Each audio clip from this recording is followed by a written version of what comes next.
Hello, welcome to the League of Voters of Lane County's virtual Third Thursday. I'm Charles C. Kaler, president of the Lane County's League. Thanks for signing in. You'll have an opportunity to ask the speaker questions at the end of her presentation. Go to the Q&A button and type in your questions. First, a bit of business. The people of Lane County live on the traditional land of the Kalapuya people, whose descendants are citizens of the Confederated Tribes of the Grand Ronde Community of Oregon and the Confederated Tribes of the Siletz Indians of Oregon. We honor with gratitude the land and the people who have cared for it. We reaffirm our commitment to stewardship through our work. Election season is over, kind of. The heavy lifting prior to voting is done, and the League's work goes on. Voter service, led by Paula Grisafi, can take a breather. Kinda.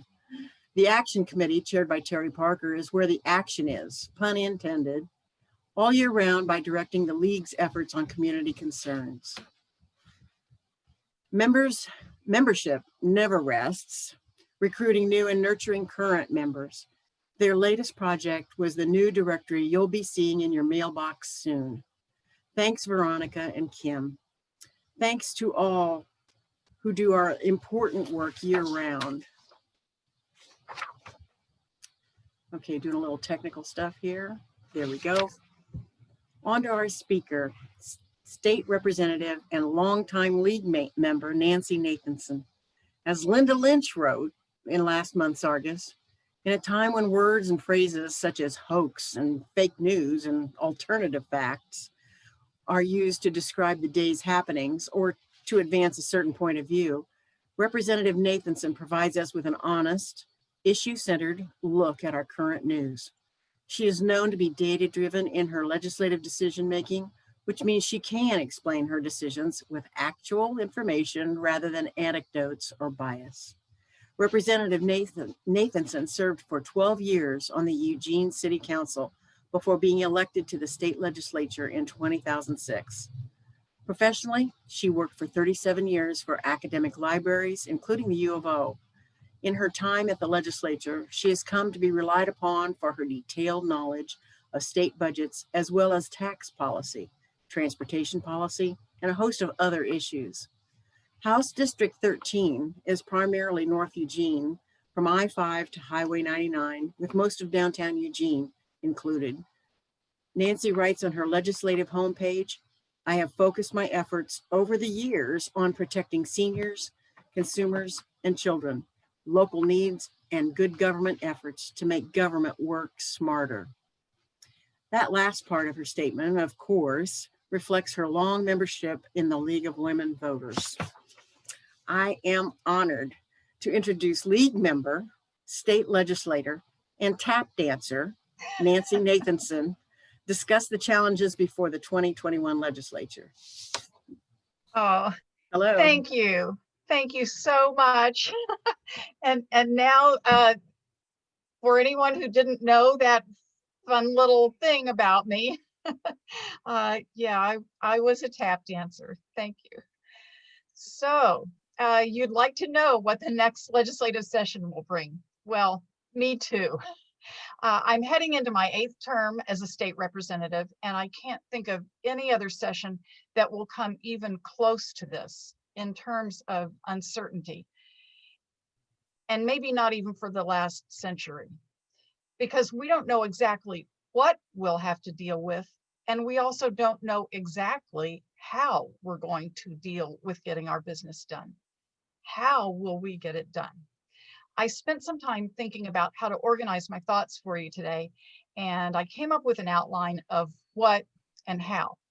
But before we get there, I know your work for many years includes registering voters and encouraging voting. So I thought I'd do a quick recap of some election stats that I think are interesting. We have 2,951,000 plus registered voters as of November 3rd. So out of that number, there were 2,317,965 ballots returned. So that rate of return is 78.5%, Lane did better than the state average, than the state vote. Lane did 80.1%. Lane, in its percentage of votes cast, was surpassed only by Benton, Deschutes, Gilliam, Grant, Harney, Hood River, Sherman, Wallowa, Washington, and Wheeler County, but they were all really close. In terms of ballots cast, Lane County, where there were 219,000 ballots cast, was surpassed only by the Tri-County areas in Portland, Clackamas, Multnomah, and Washington. So we contribute a lot of the ballots to the total for the state of Oregon.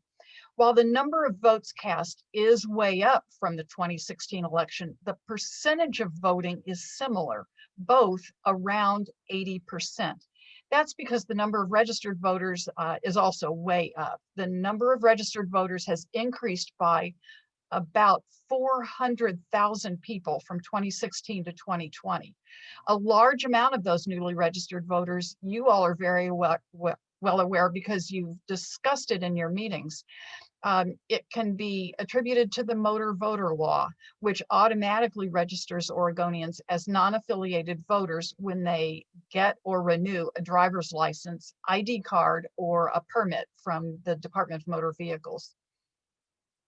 Also in that period, then, of course, from 2016 to 2020, the number of unaffiliated voters increased by more than 250,000, a 250,000, right?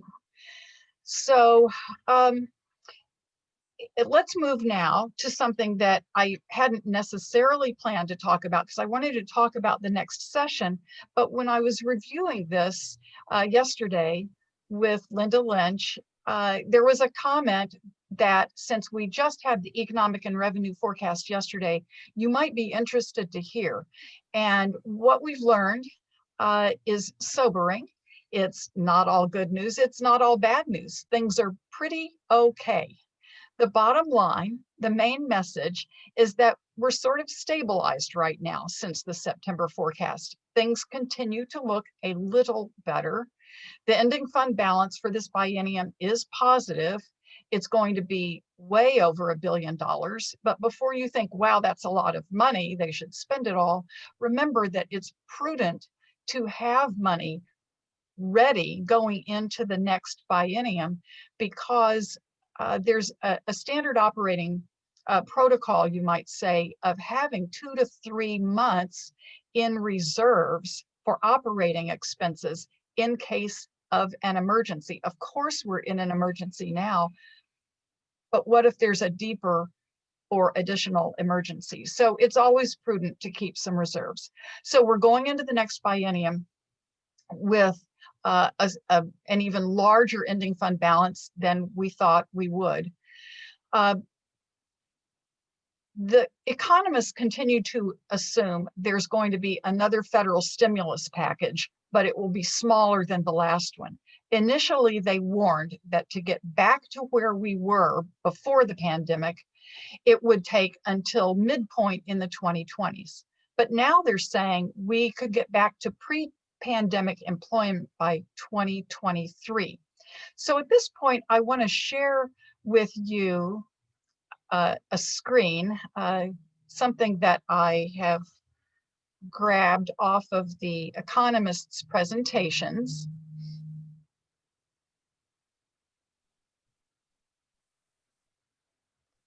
I think it'll take just a moment for the picture to load. There we go.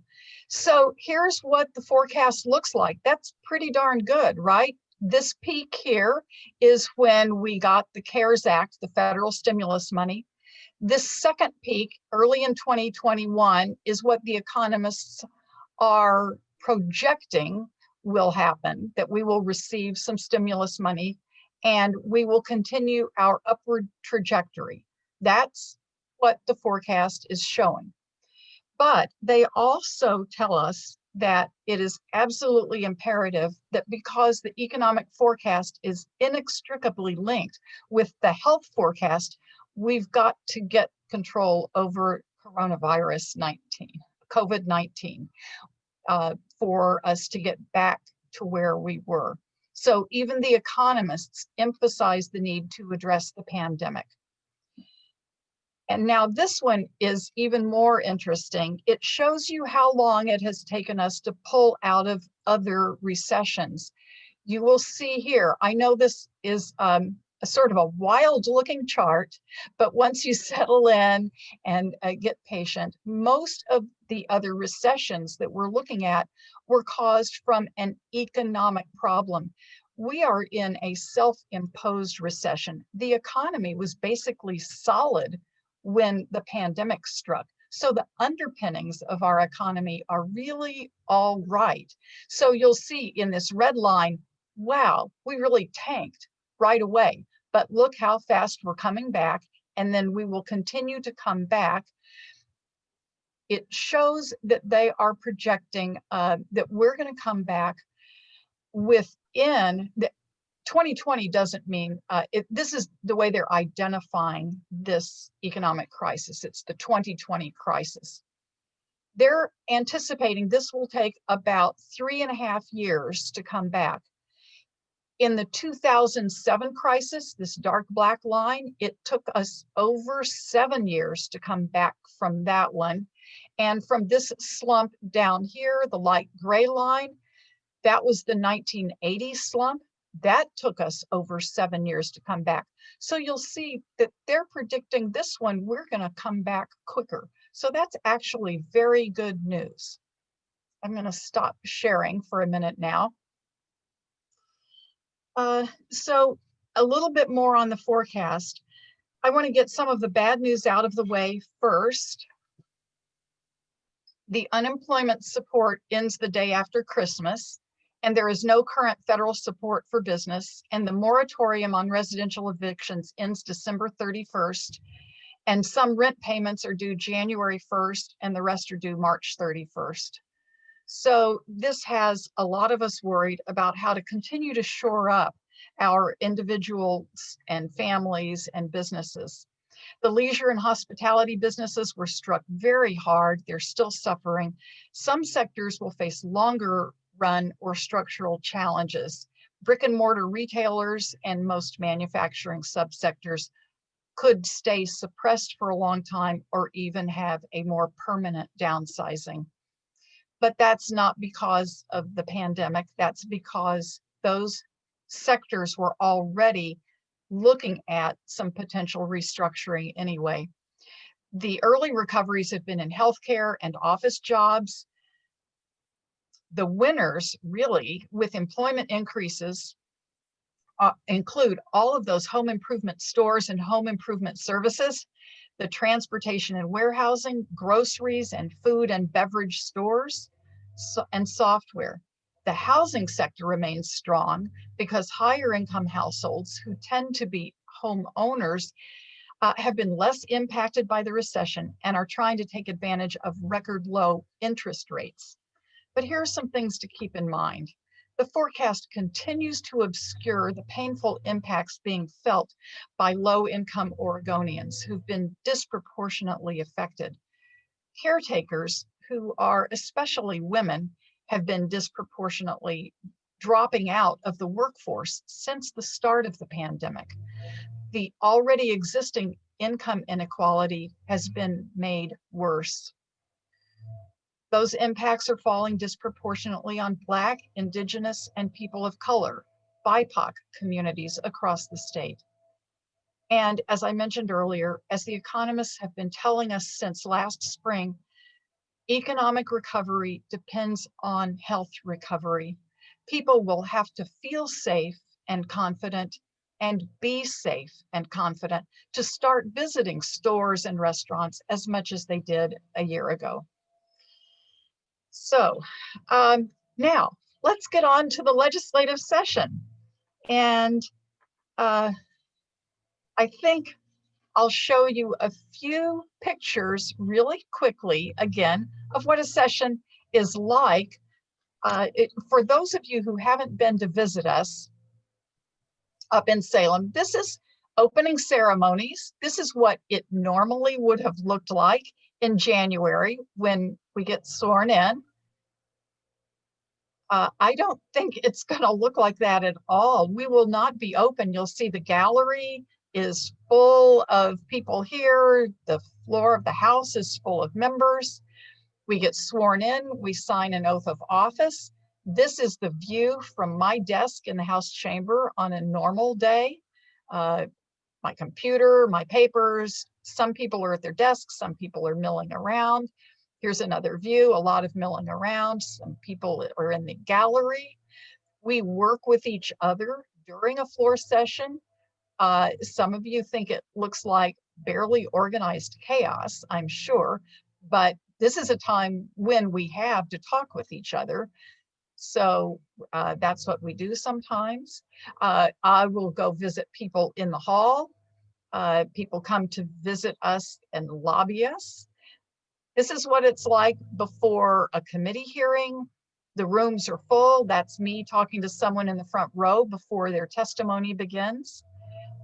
As I mentioned, lots of people normally would come visit us in the building. That's not going to happen, I don't think. And then at home, normally I meet with groups all the time throughout the year. And we have town halls. Well, some of you have noticed we haven't had in-person town halls, but we have had, just like you're having a presentation today, we have Zoom meetings for neighborhood organization meetings, and we even had a couple of Zoom town hall meetings. So I'm going to stop sharing for a minute and talk about the context of having a next session. We have disasters and recovery efforts going on in most counties around the state.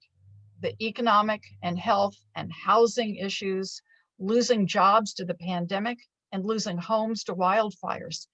But we probably haven't heard the last of the emergencies yet caused by the wildfires, because water sources may become polluted if we haven't finished cleaning up the ash and debris, hauling it away from the stream banks. And where trees have burned, they may become unstable in the rains and become a threat to lives, to homes, to roads. You know that trees topple. Sometimes a road is out of commission and impassable until they can move trees. But also sometimes the soil becomes unstable and there are landslides. So even though we think we may have been out of the woods with the wildfires, there still may be some more emergencies facing us as the winter rains come in. There is pressure to lower taxes for businesses that are struggling. And there's pressure to raise taxes to help shore up the budget and help people who are struggling. So you can see the dilemma right away. There's pressure to spend money right now to help people with rents and leases so that people don't lose their homes and so that businesses aren't shuttered. But there's also pressure to hold on to the reserves because things may get worse. And the flu season is now on us and could be a further strain on the public health systems. That's why there's an increased effort, you may have noticed, for public information campaigns about getting a flu shot. For those people who feel like it's safe for them to get a flu shot, please get the flu shot. And since the symptoms of flu and coronavirus are very similar, experts are warning that confusion over the two could overburden the COVID-19 testing capacity. And we know that there's some instability in the supply and in the length of time for testing. So that's the context right now that we're facing as we think about planning for an 81st assembly. So what might get discussed and what might get done? Well, first of all, the assembly changes every 2 years. All the representatives and half the senators are up for election. Because I'm elected to the House, some of my focus right now in what I tell you about will be the House. Who won't be there? Who will be there? The House will see 12 new members, but that's about an average turnover over the past. So who won't be there? Some of our most senior members will no longer be there. Most notably, Jeff Barker, a retired police officer who chaired Judiciary for many years. Katty McEwen, who was my roommate for several years. She is a former port commissioner and Coos Bay School Board member who co-chaired the historic and complex and monumental investment in transportation infrastructure. Margaret Doherty, a retired educator who chaired education. Alyssa Kenny Geyer, a passionate advocate and human services and housing chair. After several years of hard work, passed legislation banning toxic toys and a lot of other things to her credit. And finally, Mitch Greenlick, who chaired the healthcare committee, fought for healthcare as a human right. Mitch passed earlier this year. But who will be there? Younger faces and people of color. We will have 12 new members of the House, which is about an average turnover. 3/4 of the incoming class, though, is women. And women will make up 50% of the House, half. Compare that to, in the past, we've been at about 1/4. We'll be 50% women in the House. The national average is about 29%. So who's coming? I wanted to let you know, I'm picking a few. Ricky Rees, a 25-year-old, the youngest member from Gresham, who works as a Gresham Community Service Coordinator. Jason Kropp from Bend, formerly a public defender and now a deputy district attorney, and serves on a CASA board and the Park and Recreation Board. Lily Morgan, a parole officer and reserve sheriff sergeant. Winsbay Campos, the daughter of immigrants, working as a case manager for Family Promise of Beaverton. Dacia Graber, a firefighter from Tigard. Lisa Reynolds, a pediatrician who describes herself as a leader with Moms Demand Action for Gun Sense and co-founder of Indivisible Oregon. Con Pam, a working mom and community activist, daughter of parents who immigrated from Vietnam.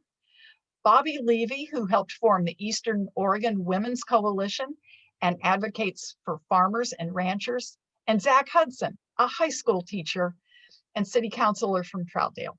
So it's going to be a really exciting, different kind of group. So what might be on the agenda? I'll try to get through this really quickly now. Pandemic response for public health, pandemic response for the economy, wildfire, climate change, systemic racism, housing, and budget. Wow, all of those. I tend to think of these in buckets. First of all, there's a lot of pent-up enthusiasm for what was in the works when the 2020 February session collapsed. I'll just say it that way. We ended in limbo without even adjourning sine die, since we lacked a quorum to take an official action to end. When the legislature adjourned, there were more than 200 bills left on the table, including funding for wildfire disaster relief, policies concerning adoptions, broadband for rural areas, and capping the cost of insulin. So there is a lot of pent-up enthusiasm to make progress on those bills that are written. They were in the works. We just couldn't get them finished. Second, we'll be responding to the events of 2020. Racial justice and police accountability, high on the list. The pandemic, we have lots of issues of health and healthcare, public education, the economy, workplace issues, the economic instability of individuals and businesses that I mentioned a little bit in the economic forecast.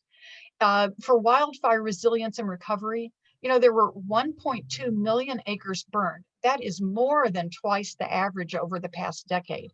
9 fatalities, more than 1,000 people are still in shelter, and more than 4,000 residences were destroyed.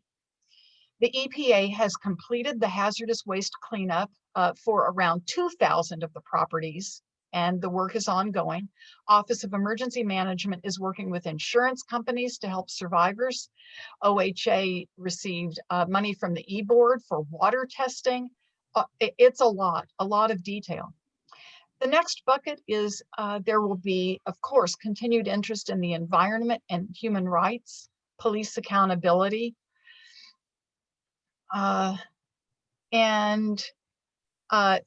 the next issue is one that you all track very closely, the census. We need to complete redistricting in response to the 2020 census, but there's a hitch. We're at the mercy of federal actions, and to some extent national politics. Will the census data be completed and available to Oregon in time for us to comply with our state mandate? The current statutory deadline for the Census Bureau to share the data with states for redistricting is March 31st, but the Bureau has asked Congress to delay the deadline for releasing data until July 31st. By then, we would be adjourned because our constitutional mandate is to complete our work during our session, and we must complete our session within 160 days. There are also interruptions in normal activities due to the pandemic. There were interruptions due to wildfires. There are questions on the national level about counts for towns that include colleges. That would be us here. And whether to include all residents, or only documented residents. So there's a lot of unclear, there's just a lack of clarity, I guess, around the census and redistricting right at this time. The next bucket, there will be lots of new ideas from new members. We don't know what they're going to be yet. And then there's always new ideas percolating. I'm working on one this year that I think is especially interesting. And I have a constituent to thank for it. In a nutshell, it aims to reduce the redundant paperwork and costs associated with renting an apartment or a home. Take, for example, a prospective renter is looking for a place, especially in this really competitive environment with a shortage of housing. The renter or prospective renter often needs to submit applications to 4 or 5 different places to hope to get one, and can spend over $200 or $300 on all those applications, which is a really significant burden for people who are struggling to just keep up with rent and deposit for a single month. So we're trying to address those multiple applications. We need to figure out paying for wildfires. We need to figure out what kind of land use patterns are changing over time. That's a long-term thing.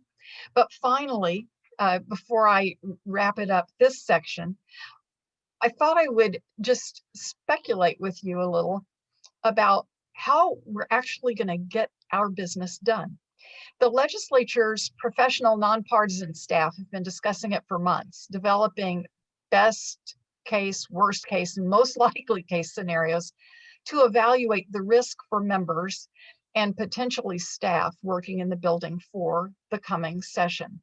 They've looked at guidelines from the CDC, Oregon Health Authority, OSHA, and the governor's office to make data-driven recommendations to the Speaker and the Senate President.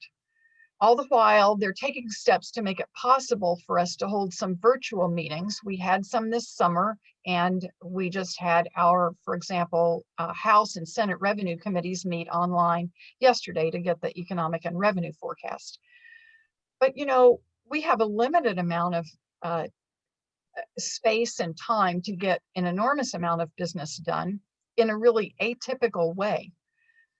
In a current year, we'll have up to 2,700 bills written. We might handle hearings on 1,400 bills in a normal session. Can we really handle 1,400 hearings in this kind of a situation? Let me show you some pictures.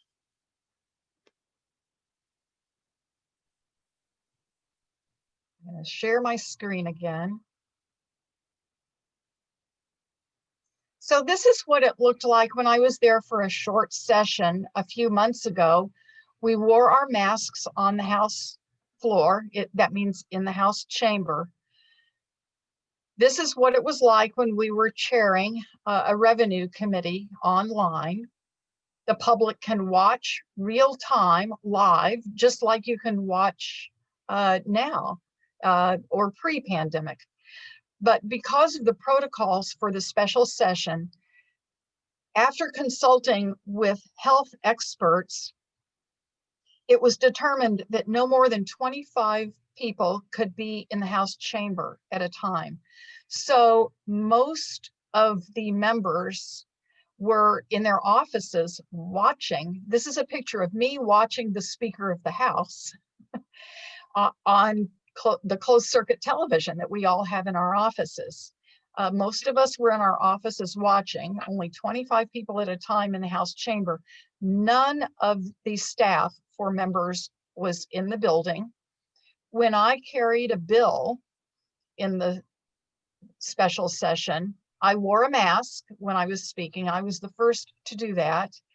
And here's a picture that someone snapped of me congratulating someone for passing his bill earlier.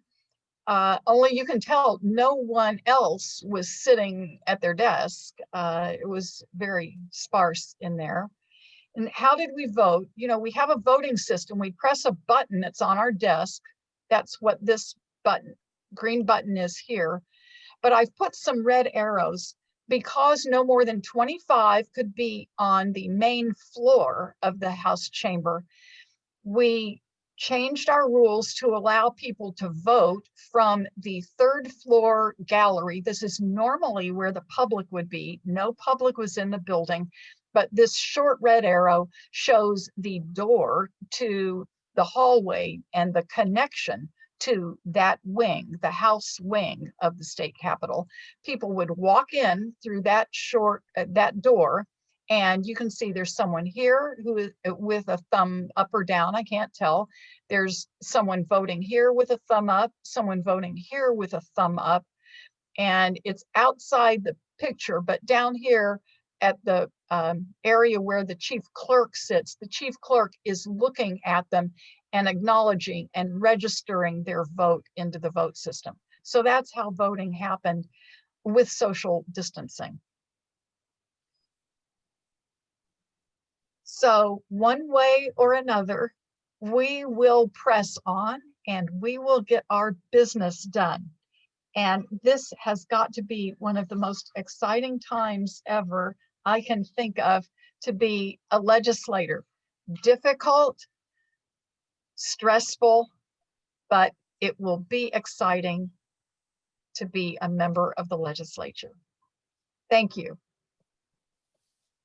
Oh, thank you, Representative Nathanson. It's your turn now, Leaguers. Go to the Q&A button and ask your questions. While you're doing that, I want to thank the people you don't see behind the webinar. Rhonda Livesey is the guru behind this presentation, Zoom meetings in our website. Linda Lynch recruits and coordinates our speakers. Terry Parker and Linda Ferdosian are helping with the questions you'll be asking. Okay, so start asking questions. Nancy, I know how busy you're going to be with the fire issues and the pandemic. The League thinks forward beyond that, and we've been working on discussions about childcare.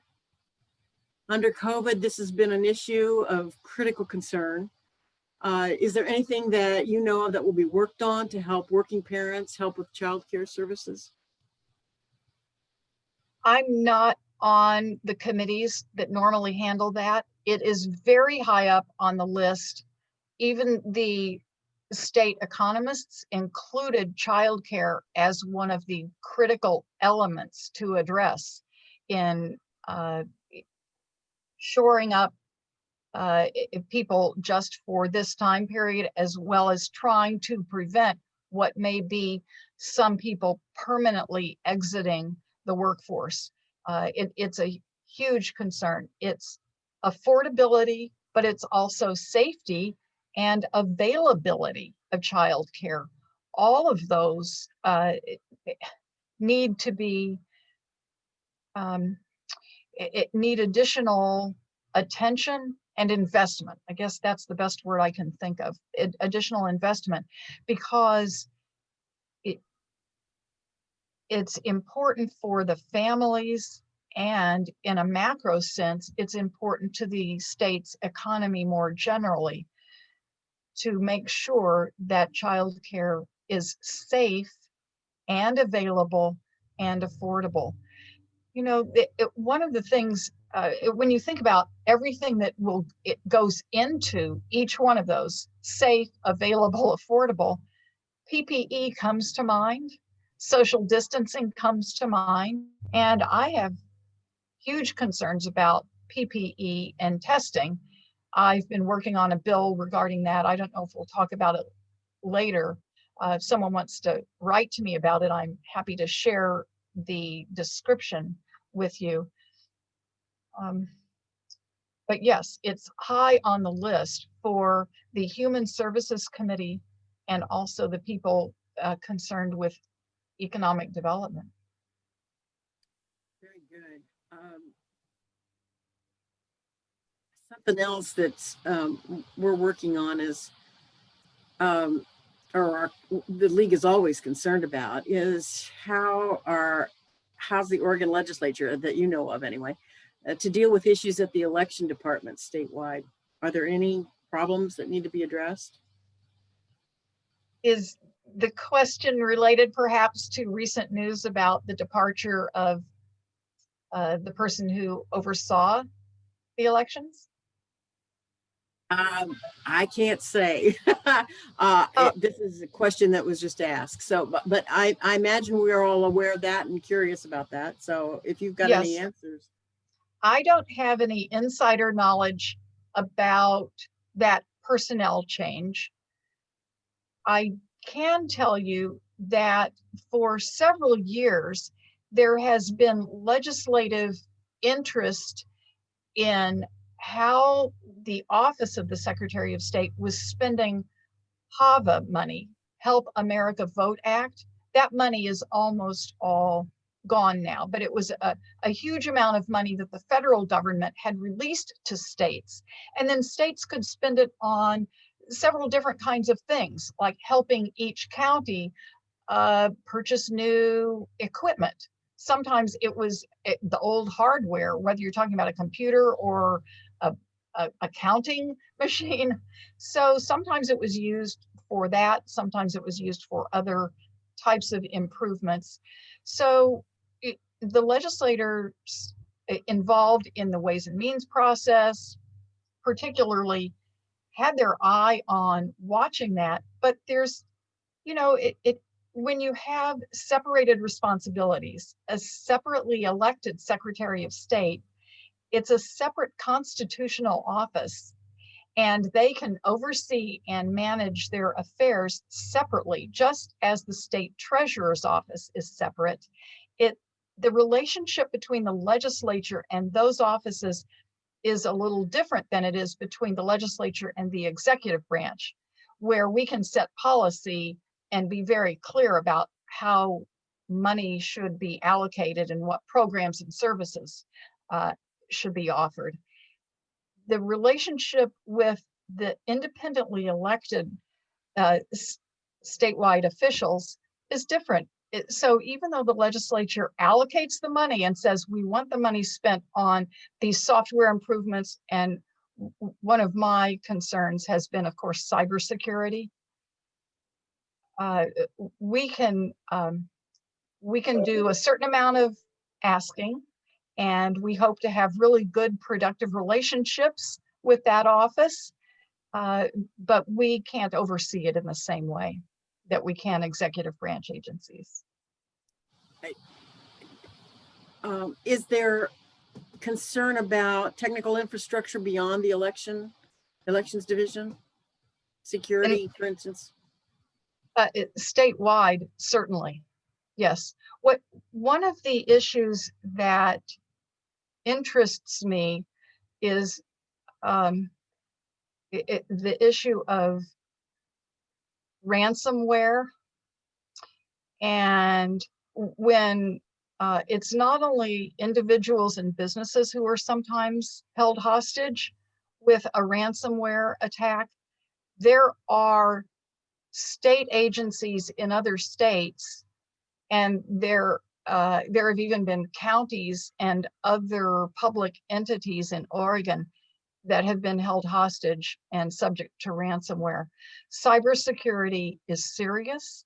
I called for a hearing on this topic in the Joint Legislative Committee on Information Management and Technology. That's a mouthful. I co-chair that with a state senator. It's a joint House and Senate committee. So I called for a hearing, and we invited not only some state officials, but I called for a local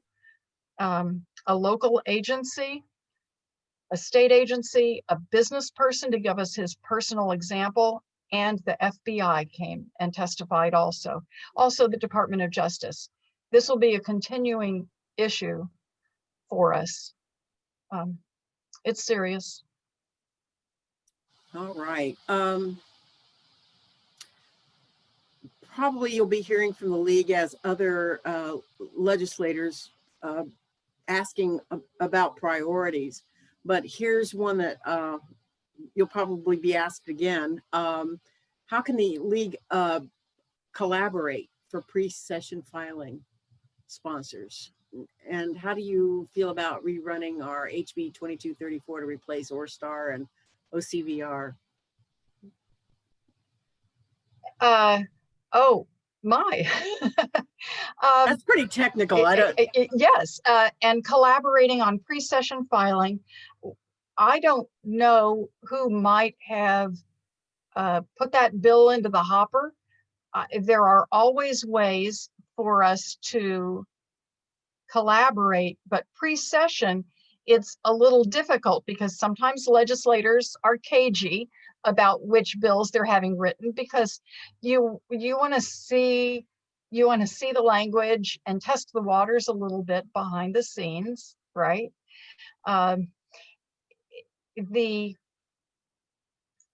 example, I have submitted 14 bills. I don't know that I will drop all 14. Sometimes if I ask another legislator, what are you working on? They'll tell me. More often than not, they won't. If advocates such as the league know that there's a bill, it would be great if you would connect people, because we don't know about your proposed bill and where it is, because right now it's all confidential unless someone is choosing to proactively share it. So write, call, and specifically, what would you like that one specific bill to do next year? Very good. Okay, another issue that's in the news still, I heard on NPR about this morning again. Can you address the defund the police and how funds could be redirected or allocated to help with mental illness attendees or programs like Cahoots?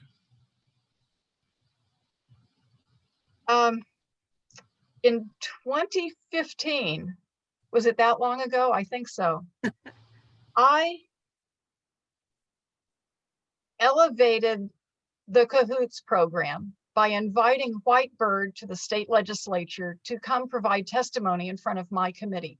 When I was handling the agenda for the Human Services Subcommittee of Ways and Means, I wanted this model of emergency response to be considered, not only considered, I wanted to help elevate it and expand it more broadly around the state. And one way to start doing that is to make sure everybody knows about it. So we invited Eugene's Cahoots program and also a Marion County program to come talk to us about alternatives for emergency response.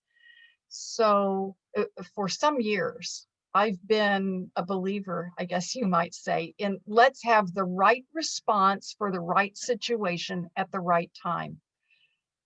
I will never say that it's appropriate to defund police from responding to the emergencies that require that level of response. The public wants and needs to be protected from the most dangerous situations. However, the state legislature funds the state police, but we don't fund local law enforcement. We do fund, as I think this question is getting at, we do provide funds for mental health evaluation and treatment, for example, and other types of human service and health agency programs. It's an interesting point how the Ways and Means process might want to use some of those program monies to suggest counties or local governments might want to use it to augment police response. But this is going to be different from one community to another, and it's got to be a collaboration, not only between the nonprofit organizations, the healthcare community, the hospitals are involved, but it should also involve neighborhood organizations, for example, maybe even the faith community, in serious discussions about how to respond to certain situations. I don't think the state can mandate solutions for local government, but I certainly hope that the program that Eugene has led the way for the nation, frankly, for many years, I would hope to replicate that, and I will redouble my efforts that I started in 2015 to make sure that this is at the top of the radar for how do we, I guess you would say, rejigger our budget to make it happen. But we cannot, we can't redo local budgets. Local budgets, it's the local officials who are accounted to those who elect them. It will work better probably if it's a bottom-up effort. And I think it will percolate. I think citizens are very, very interested in seeing this. So I hope it percolates that way. And the other collaboration I think that's extremely important is the 911 dispatchers. They have to be very closely linked to the efforts so that the calls are being dispatched to the appropriate entities for response.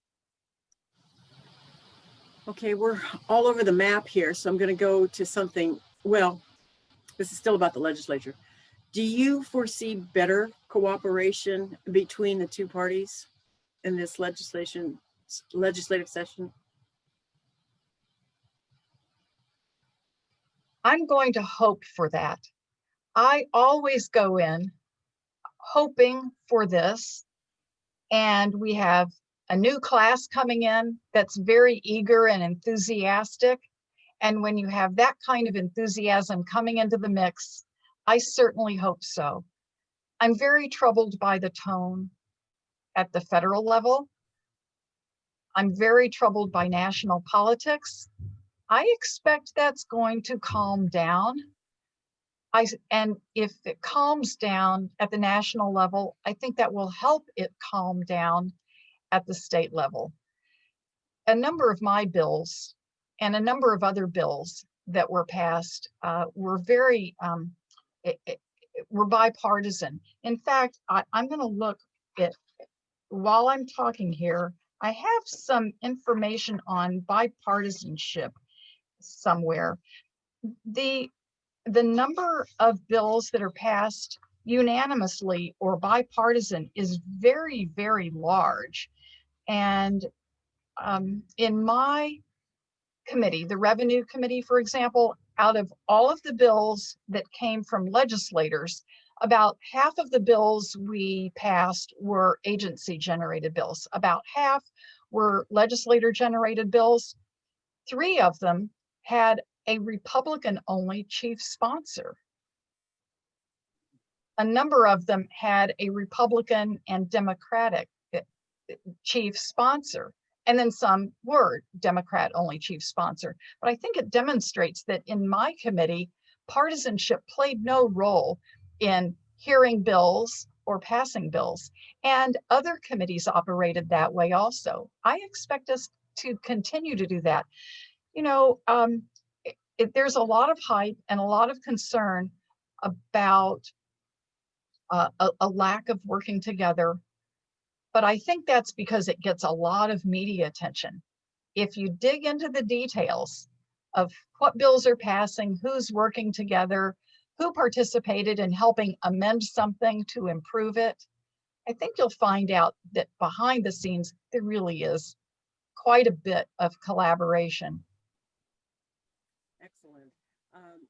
Regarding your comment about running out of time for doing any kind of census work, could the governor call a special session after that? Would that be in the realm of Yes. reality? Yes, and the legislature even has the power to do that itself, to continue meeting. There are, it takes more than just a simple majority, of course, but the legislature or the governor, yes, could reconvene the session. So it would act more like an extended session. Good. I think another topic we haven't brought up, but I think is very important considering the fires. Can you speak to efforts with the climate change crisis? Will there be anything on the agenda, you think? Oh, yes. Yes, I think there will be lots. Let me think through this. There are different pieces to this answer. Some of the discussion, I believe, will be about how to fund firefighting and wildfire response. And that's going to involve issues related to harvest tax, timber tax, and so forth. Right now, the state funds, I'm going to look at some notes here. There they are. We fund paying for fighting wildfires in a couple of ways. There's a general fund and the Oregon Land Protection Fund. I wanted to get the name right. It's a privilege tax on the harvest of timber, but the harvest tax has fallen far below other states, including our neighbor Washington.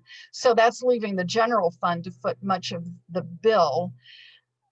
So I anticipate that discussion is going to continue. We also will have to talk about what are the appropriate land use policies. Do we keep land use policies as they are or change them? What do we do about the urban-rural interface? What do we do about forest thinning and undergrowth? How do we feel about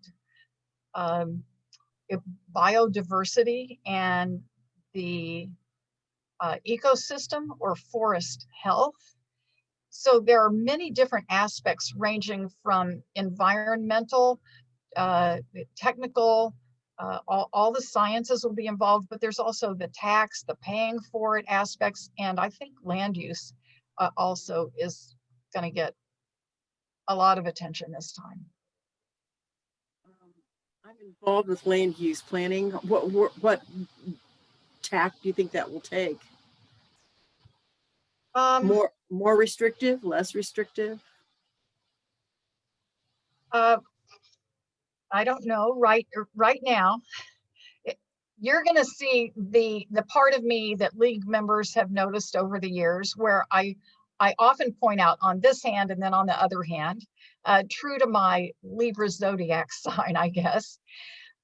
While I think there will be a lot of thought given to what is the appropriate type of development in rural Oregon or in forested areas, what can we protect and how do we protect homes, and what kind of developments are appropriate in certain areas, that's happening at the same time that I suspect that there are people discovering that since they can work at home now and don't have to be at a physical location in a commercial office building, we could have also inadvertently witnessed a shift toward an increasing interest in living in that rural urban interface area, the more suburban or rural area, and that's the area more at risk. So I think that's going to be fascinating to watch that play out. Yeah, I agree. And um, I have a family of two economists, so I hear one hand and the other hand quite a lot. So I'm used to that. Um, um, then another important issue now is, do you see any work on the horizon about systemic racism and racial injustice? Yes, I do. Um, well, let's see. In the short session, we did tackle some things, of course. We addressed some immediate issues regarding police accountability. Some people say what we might describe it as addressing the easiest, most simplest, and discrete things that we could. But there's a lot more, I think, that will be done, not only in the area of police accountability, but in systemic racism. In looking at it from many different angles, we've seen very troubling information from other states about vote suppression, for example. Looking at it from the angle of housing, job applications, the criminal justice system, in just about every aspect of life, every aspect of the social and economic fabric of Oregonians that the legislature can address. I think in every area there will be thought put to how can we address it. And I left out one of the big ones, education, in the education system. With I've always been concerned about closing the learning gap, and there's a loss of learning that happens over the summer. But for all of those youth who enter the education system, starting at even pre-K, if they start already behind and the gap continues to widen, we're not serving those students well. So we've got to address starting starting off at, the right way, so that every child has an opportunity to succeed at their own rate, at the best that they can, rather than just barely getting by. We've got to support every child. And why has it turned out that we can see evidence that we have not supported every child? Okay. Do you know who will be responsible for the process of getting the COVID vaccine distributed throughout the state? The Oregon Health Authority has submitted a plan to the federal government. Every state has to submit a plan. It's a many page plan to wade through. And there are protocols. Of course, one of the first questions people are interested in, I certainly was, is who's at the top of the list, because we've got to make sure that our emergency responders and healthcare workforce is way at the top of the list. And after that, what's next? But how will it be distributed? And I've heard all sorts of interesting ideas. I read an email coming in just a few minutes before I got online with you. Someone wants to talk to me about distributing it through dental offices. So there are just many ideas about distribution mechanisms. We've heard that there is some hope that this vaccine can be stored safely at temperatures. It's way colder than my own home freezer, but at generally available equipment I'll just call it equipment, that may be generally available broadly. But we hope that's the case because we've read it has to be stored at such a very, very low temperature to preserve the efficacy, so that by the time it's given to someone, it's going to be effective. Good to know that there's a plan. Many, many pages of a plan. Yeah, I'm sure it's very difficult and complicated. Yeah, okay. It's 1 o'clock, but can you answer one more question? Sure. Thank you. Do you know of anything concerning transportation? Any bills?